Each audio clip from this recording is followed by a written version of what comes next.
नमस्कार दोस्तों, स्वागत है आपका हमारे चैनल DY भक्ति पर, जहां हम भगवान शिव और अन्य देवी देवताओं की अद्भुत कथाओं से जुड़ी कहानियां साझा करते हैं। आज हम एक ऐसी कहानी लेकर आए हैं जो भगवान शिव और उनकी पत्नी सती के बीच के गहरे और भावुक रिश्ते की है। यह कहानी न सिर्फ प्रेम और श्रद्धा की है, बल्कि बलिदान और आत्मसमर्पण की भी है। आज हम जानेंगे सती के आत्मदाह की कहानी, जो उनके पिता के यज्ञ के दौरान घटित हुई। तो चलिए इस दिलचस्प और भावनात्मक यात्रा पर निकलते हैं। सती, जो भगवान शिव की पहली पत्नी थी, उनके जीवन का एक बहुत ही दुखद लेकिन महत्वपूर्ण पहलू है, और यह कहानी उनके पिता दक्ष प्रजापति द्वारा आयोजित यज्ञ से जुड़ी हुई है। भगवान शिव और सती का विवाह पहले से ही एक रहस्यमय और अलग अलग घटनाओं से भरा हुआ था। शिव, जिनका स्वभाव शांत और तपस्वी था, और सती, जो एक राजा की पुत्री थी, उनका विवाह एक अद्भुत मिलन था। दोनों का प्यार सच्चा और अडिग था, लेकिन जैसा कि हम जानते हैं, सती के पिता दक्ष प्रजापति को भगवान शिव से कुछ असंतोष था। एक दिन दक्ष ने अपने घर एक बड़ा यज्ञ आयोजित किया, जिसमें सभी देवता और महान लोग आमंत्रित किए गए। लेकिन जब दक्ष ने इस यज्ञ में भगवान शिव को आमंत्रित नहीं किया, तो सती बहुत दुखी हुई। भगवान शिव से बेहद प्रेम करने वाली सती ने अपने पिता के इस अपमान को सहन नहीं किया और उन्हें अपनी आस्था और श्रद्धा के बीच एक बड़ा चुनाव करना पड़ा। सती ने शिव से पूछा, क्या मुझे अपने पिता के यज्ञ में जाना चाहिए? भगवान शिव ने उन्हें यह सलाह दी कि उन्हें उस यज्ञ में नहीं जाना चाहिए, क्योंकि वहां उनका अपमान होगा।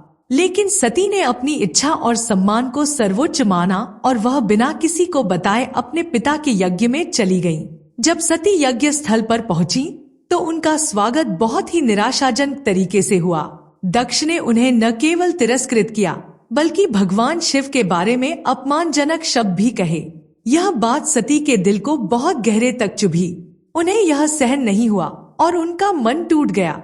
अब सती के पास दो ही विकल्प थे। एक तो वह चुपचाप वहां से लौट जाती, और दूसरी बात, वह कुछ ऐसा करती जो उनकी आस्था और श्रद्धा को सही मायने में साबित करता। सती ने बिना किसी द्वारारहित विचार के आत्मदाह का निर्णय लिया।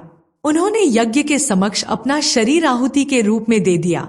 सती के आत्मदाह के बाद पूरा ब्रह्मांड शोक में डूब गया। भगवान शिव को जैसे ही यह खबर मिली, उनका क्रोध आकाश को चीरते हुए धरती तक पहुंच गया। भगवान शिव ने अपनी रौद्र रूप धारण किया और सती की मृत्यु का बदला लेने के लिए घोर तांडव नृत्य किया। भगवान शिव ने सती के शव को अपनी पीठ पर डाला और कैलाश पर्वत की ओर चल पड़े।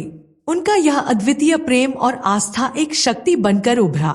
सती के शरीर के टुकड़े पृथ्वी के विभिन्न स्थानों पर गिरे, जिनसे वह स्थल शक्ति पीठ बन गए। इन शक्ति पीठों का महत्व आज भी अत्यधिक है, जहाँ लोग पूजा करने जाते हैं। इस कहानी से हमें यह सीखने को मिलता है कि प्रेम और आस्था जब सच्चे होते हैं, तो वह हमें किसी भी परिस्थिति से ऊपर उठा सकते हैं। सती ने अपनी श्रद्धा और प्रेम में कोई भी समझौता नहीं किया, और भगवान शिव ने भी उनकी इस बलिदान को सम्मानित किया।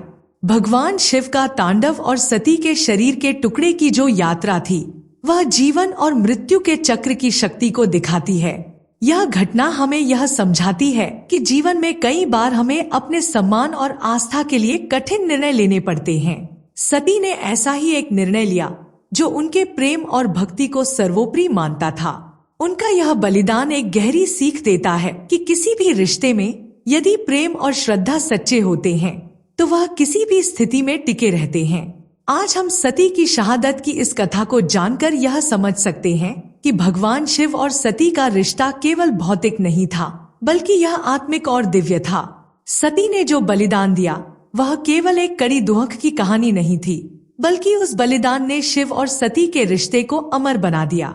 भगवान शिव ने अपने क्रोध को शांत किया और सती को सम्मानित किया, और यही कारण है कि सती के शक्तिपीठ आज भी श्रद्धा का केंद्र हैं। आखिरकार सती का आत्मदाह और भगवान शिव का तांडव नृत्य हमें यह सिखाता है कि हर घटना का एक कारण होता है, और प्रेम, सम्मान और श्रद्धा जीवन के सबसे बड़े आदर्श होते हैं। अगर हम अपने रिश्तों में सच्चे हों, तो कोई भी मुश्किल हमें नहीं हरा सकती। दोस्तों, अगर आपको इस वीडियो में भगवान शिव और सती की प्रेम कहानी में दिलचस्पी आई हो, तो कृपया इसे लाइक और शेयर करें और हमारे चैनल DY भक्ति को सब्सक्राइब करें ताकि हम और भी ऐसी भक्ति कथाएं लेकर आएं।